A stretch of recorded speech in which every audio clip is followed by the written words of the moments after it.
ওই ওই ক্যাডা রে, আমার পুকুরে কচু শাক তুলছিস ক্যাডা? ঠাকুমা, আমি তুলছি গো। কে? আমিটা কে? পাশের পাড়ায় বাড়ি। ঠাকুমা, বাড়িতে যে রান্নার কিচ্ছু নেই, গরিব মানুষ আমি, তাই এই শীতে একটু কচু শাক তুলতে এসেছি।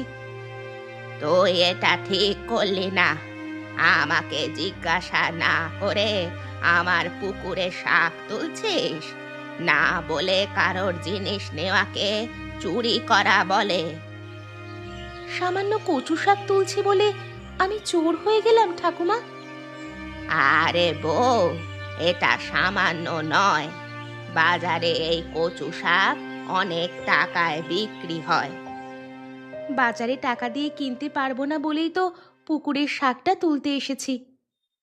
আমি রোজ এই কচু শাকগুলো বাজারে নিয়ে গিয়ে বিক্রি করি। শীতের সময় বিক্রি করে কিছু টাকা পাই।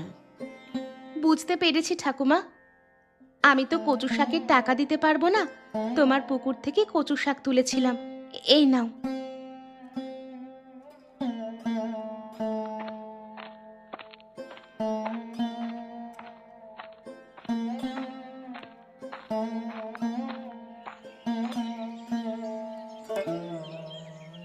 ঠাকুমা, তোমার